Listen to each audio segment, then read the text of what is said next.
আমরা আজকে দেখবো যে নিরক্ষীয় ব্যাস আর মেরু ব্যাসের মধ্যে পার্থক্য, আর কোনটাকে আমরা নিরক্ষীয় ব্যাস বলবো আর কোনটাকে মেরু ব্যাস বলবো। তো এটাকে আমরা বলবো মেরু ব্যাস।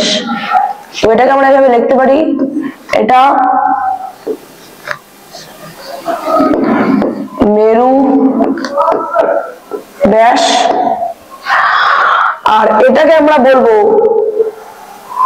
নিরক্ষীয় ব্যাস।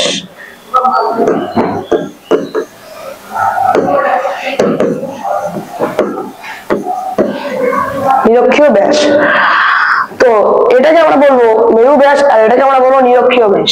এদের পরিধি হচ্ছে 12,000, নিরক্ষীয় ব্যাসের পরিধি হচ্ছে 12,757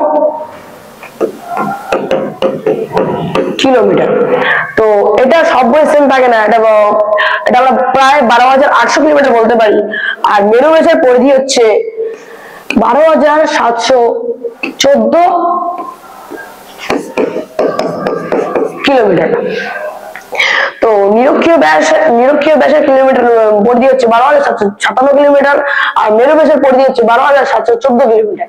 এদের মধ্যে পার্থক্য হচ্ছে 12,757 কিলোমিটার থেকে আমরা মেরু ব্যাসটাকে বিয়োগ করবো, নিরক্ষীয় ব্যাসের থেকে মেরু ব্যাসটাকে আমরা বিয়োগ করবো। তো 12,757 কিলোমিটার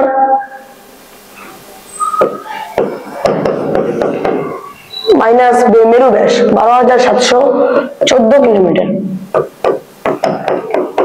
এটাকে আমরা মাইনাস করলে বেরোবে 43